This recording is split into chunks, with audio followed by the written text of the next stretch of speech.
Halo semuanya teman-teman, kembali lagi kita jumpa. Kita ada kabar baru nih buat teman-teman semuanya yang udah setia dengan Sandra Salon. Saya sangat bersyukur dan berterima kasih buat kalian semua ya. Tanpa kalian saya nggak bisa seperti ini. Nah, sampai hari ini saya lihat ya banyak sekali yang pemula-pemula itu benar-benar fokus ke teknik yang saya ajarkan ya. Jadi ini rambut aslinya seperti ini. Dan ini hanya sekali obat ya. Jadi kalian semua teman-teman jangan pernah bosan dengan channel saya. Jangan pernah kalian itu skip ya, skip karena penjelasan saya itu dari awal sampai akhir itu sangat berkaitan. Ya, itu sangat berkaitan sekali. Nah, untuk obat smotingnya ini saya kasih obat yang murah. Ya, mungkin teman-teman pun merasa bagaimana ya menggunakan obat yang benar ya. Jadi kalian jangan pusing dengan merek obat ya. Saya jelaskan di sini, kalian jangan pusing aduh pakai obat apa dong, apalagi kalian sudah punya stok obat step 1. Nah, kalian gak mau ganti lagi, kalian gak usah pusing deh ya. Kalian itu harus menjiwai satu obat untuk rambut, bagaimana caranya untuk mengerjakan yang benar dan yang pas tanpa kita pusing-pusing mengganti merek obat dan mengganti jenis-jenis obat ya. Jadi ini belum udah kembali ke rambut semula. Yang saya gunakan itu yang biasa, yang pernah saya gunakan itu dari Kopi ya, merek Kopi.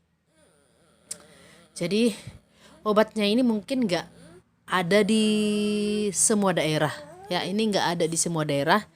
Jadi di daerah tertentu aja kali ya. Katanya sebanyak yang nanya saya, nggak ada kak di tempat saya. Nah, jadi biasanya kan saya menggunakan CBD. Karena kenapa? Karena banyak yang bertanya bagaimana kak cara menggunakan obat CBD gitu. Makanya saya buat dari CBD begitu. Nah, juga customer kita kan ada yang mau yang lebih bagus, ada yang mau juga yang murah. Ya, jadi kita harus sediakan juga yang murah juga yang mahal gitu ya. Jadi kita nggak ketinggalan seperti itu. Nah, untuk ini pengolesan obatnya itu sampai ke ujung dan saya kasih posisinya kering ya. Jujur buat saya rambut seperti ini saya nggak suka sebenarnya dengan posisi kering. Tapi demi teman-teman semuanya saya kasih posisi rambut kering supaya kalian bisa membandingkan hasil dibasahi sama dengan sama dengan kering ya, supaya ya kalian bisa membedakan hasil yang yang kering dengan yang posisi basah ya. Jadi juga teman-teman gimana ya, mungkin kalian pikir saya itu kayak nggak benar cara memberikan teknik yang saya berikan itu gitu kan. Jadi macam saya itu kayak bermain-main gitu ya, tapi sebenarnya apa yang saya lakukan itu memang itu nyata. Saya nggak kasih masker, saya nggak kasih semprot apa gitu. Kenapa? Memang sih dulu saya buat seperti itu tempo dulu ya, tapi karena itu membuat saya pusing, saya jadi stopkan gitu ya. Nah, jadi untuk keluhan-keluhan teman-teman semuanya, kenapa harus rambut basah kak gitu ya. Kalau menurut saya ya, kalau rambut basah hasil smoothing saya itu jauh lebih jatuh kalau menurut saya ya. Tapi kalau rambut kering, obat kita pun keras, dia cenderung berbulu dan hasilnya itu nggak jatuh ya. Kalau kita dipencatokan kurang matang lagi, aduh itu nggak tahu deh. Nah, jadi untuk ini di sini saya smoothing 2 jari itu, kebetulan kan yang di sebelahnya itu smoothing. Jadi saya kasih dulu obatnya, setelah saya kasih baru smoothing 2 jari. Nah, smoothing 2 jari dia udah keburu nempel obatnya. Pas disisir dia kayak lengket-lengket gitu teman-teman ya, kayak lengket-lengket gitu. Jadi keburu rambut itu udah nyerap sama obat, rambut itu jadi ngaret gitu ya, jadi ngaret. Terus ujungnya pun sering berbulu seperti itu. Nah, jadi kalau kita selesai pengolesan obat langsung smoothing 2 jari, rambut itu nggak ngaret gitu. Nah, rambut itu nggak ngaret dan nggak merusak tekstur tubuh rambutnya ya. Buat teman-teman semuanya sampai di sini mungkin bisa paham ya para subscriber saya yang masih pemula ya. Kalian jangan pusing-pusing banget sama dengan merek obat. Nah, itu yang sebelahnya yang rambut pink Yang baju pink itu udah sering dia itu hanya sekali obat. Nah tapi kali ini 2 kali obat dianya ya. Nah ini dia, saya udah dipencatokan ya teman-teman. Jadi tadi itu saya diamkan selama 30 menit baru saya cuci ya. 30 menit langsung cuci. Saya enggak apa ya, enggak cek elastis apa enggak. Pokoknya saya selesai smoothing 2 jari dari pengolesan obat. Setelah pengolesan obat kan saya itu langsung smoothing 2 jari. Setelah smoothing 2 jari saya diamkan 30 menit. Setelah 30 menit baru saya cuci seperti itu ya. Kita cuci, barulah setelah kita cuci kita keringkan 100% ya. Seperti itu yang saya lakukan. Nah untuk dipencatokan teman-teman, ada yang bertanya gini, Kak Sandra itu banyak sekali rambutnya Kak. Iya memang kalau pakai sisir catok, karena kan pakai sisir catok dia jauh lebih kencang. Nah untuk di bagian perbatasan yang pendek-pendek itu kalian harus pencatokannya pelan di perbatasan yang ada rambutnya pendek, supaya rambut itu nggak rusak dan nggak kerus pas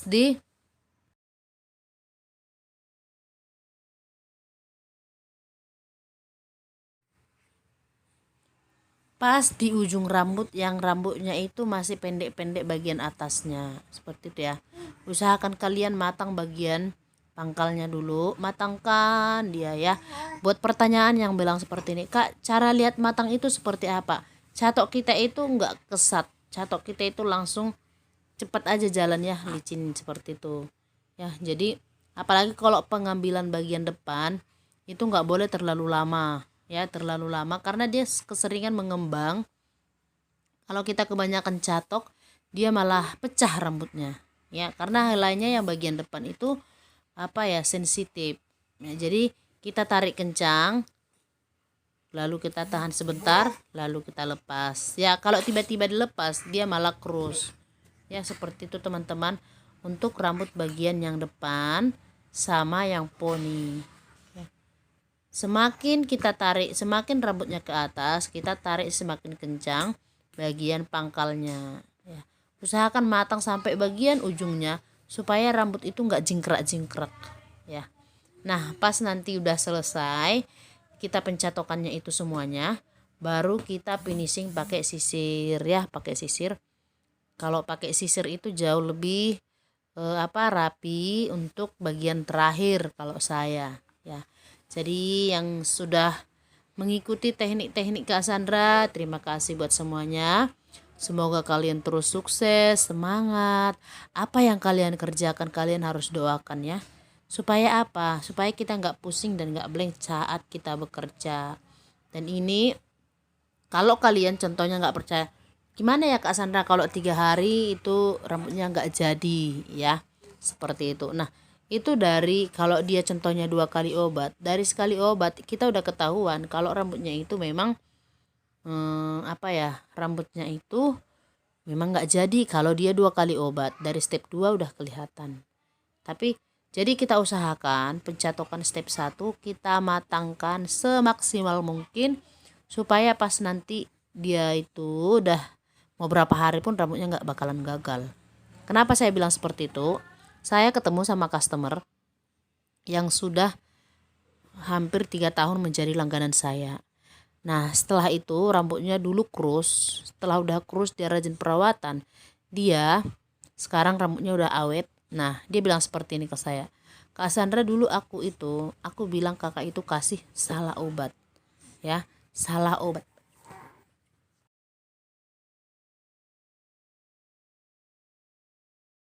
Nah kalau menurut teman-teman salah obat itu rambut seperti apa coba? Namanya salah obat pasti rusak kan? Yang saya tahu seperti itu ya. Salah obat rambut kita rusak. Tapi ini beda loh. Katanya salah obat, tapi rambutnya kok bagus gitu.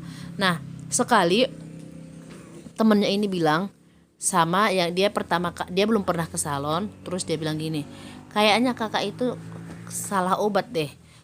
Nah, kok bisa? Iya, masa rambutku sebagus ini gitu. Padahal ini bukan smoothing, ini hanya sekali obat katanya.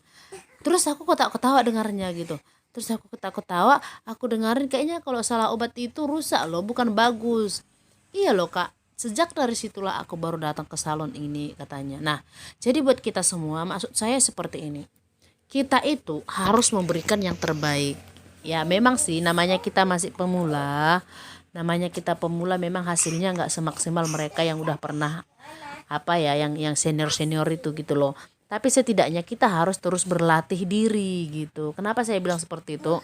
Nah, kemarin itu ada yang komen bilang seperti ini, Kak Sandra, kemarin kan waktu PPKM, nah terus salon sepi, nah aku kaku, jadi pas sudah di smoting datang ada orang smoting, aku nggak terima, aku takut gagal gitu. Nah, untuk kita semuanya teman-teman, kita nggak boleh takut, nggak boleh, dan nggak boleh merasa aduh nanti rusak deh. Nah, kalau buat saya ya, prinsip saya, jangan menyerah sebelum mencoba. Ya, kalau masalah gagal itu semua orang pasti pernah gagal. Tapi perlu kita ingat, ya, kalau gagal kita perbaiki begitu. Karena kalau smoting itu sudah kelihatan pas di step 2. Bagaimana caranya supaya kita itu contohnya tidak customernya itu tidak marah gitu ya. Nah, kita bilang aja seperti ini. Kak, nanti 3 hari cuci di sini ya. Nanti kalau mau keramas datang ke sini ya. Nah, jadi pas dia udah step dia pas mau cuci rambut, kita cek apakah rambutnya itu jadi apa enggak seperti itu. Nah, kalau dia hasilnya itu enggak maksimal atau gagal, di situ kita perbaiki, hanya sekali obat aja tapi nyatoknya itu matang gitu ya. Jadi itu kalau tips yang saya dapat ya. Dulu saya seperti itu. Kalau saya ketemu sama customer yang bikin saya bingung itu gitu ya, contohnya rambutnya itu hasilnya nggak maksimal, saya tahu hasilnya nggak maksimal. Nah, setelah udah selesai saya kerjakan pas di step 2, saya bilang aja, nak kak, nanti kalau keramas datang ke sini ya kak, nanti saya krimbat. Nah, di situ kita melihat gitu apakah hasil pekerjaan kita sudah bagus apa enggak. Nah, kalau kita buat sering-sering seperti itu, nanti kita makin lama kita akan tahu di mana letak kesalahan kita. Seperti itu ya. Jadi itu saran saya buat teman-teman pemula. Karena dulu waktu saya itu pemula bener-bener masih pusing-pusing bagian smoting ya, mau smoting keriting kah atau bekas smoting kah, bekas warna kah, saya buat seperti itu. Jadi nanti sejak dari situ kita jadi paham cara mengatasi rambut yang rusak ya. Nanti kalaupun saya bilang harus begini, mungkin teman-teman nggak bakal paham kalau nggak dipraktekkan ya.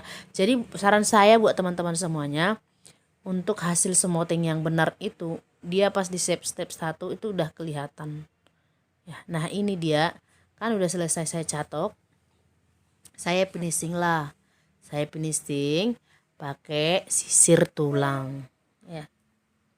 Saya finishing pakai sisir tulang, lalu bagian ujungnya itu saya blow pakai catok ke dalam ya. Ini saya rapikan dulu ujung rambutnya biar kelihatannya itu yang bagian ujung-ujung rambutnya itu tidak mekar ya. Sebenarnya rambutnya sih bagus-bagus aja, cuman biar lebih rapi karena katanya dia itu potong sendiri, jadi saya rapikan. Nah, bagian ujungnya itu nanti kita blow aja ke dalam supaya lebih rapi. Nah, seperti itu ya. Nah, jadi buat teman-teman semuanya, selamat mencoba, semoga kalian sukses semua. Kalau kalian mau bertanya silahkan tanya, nanti saya balas komennya. Kalau komennya kelihatan jangan kalian skip supaya komentar kalian itu kelihatan. Kalau kalian skip, komentar kalian itu nggak bakal kelihatan. Nah, ini smoting only one step ya. Jadi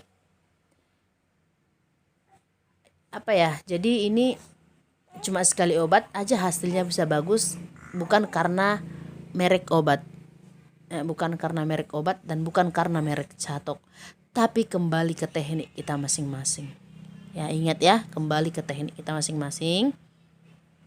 Buat ibu-ibu yang mungkin punya bocil-bocil kayak saya nih, nah harus hati-hati, pokoknya ekstra deh ya. Oke, buat teman-teman yang masih penasaran dengan smoting yang lain, silahkan bertanya biar nanti saya buat tutorialnya lebih lagi. Nah, ini buat pertanyaan teman-teman yang rambutnya posisi rambut kering ya. Posisi rambut kering, ini dia hasilnya. Tetap bagus kalau kita hati-hati. Tapi kalau kita memang agak-agak pusing-pusing gitu cara ngerjain rambut, kita lebih bagus kasih rambut itu posisi basah. Apalagi yang kita gunakan obat makarijo sama metrik, ya. Kalau kita sering menggunakan makarijo sama metrik, kita harus kasih posisi rambut basah karena obat metrik itu keras ya, keras. Apalagi yang resistan. Kalau kita kasih posisi rambut kering, bisa kurus. Nah, ini dia teman-teman, bagian ujung rambut itu. Kalau bagian depan, nah kita tarik ke belakang biar hasilnya itu ngeblownya tahan lama. Seperti itu ya. Jadi ini dia sharing saya hari ini. Semoga kalian lebih semangat lagi, lebih lagi untuk memulai ya, yang udah sempat down, yang udah sempat gimana ya, gagal move on.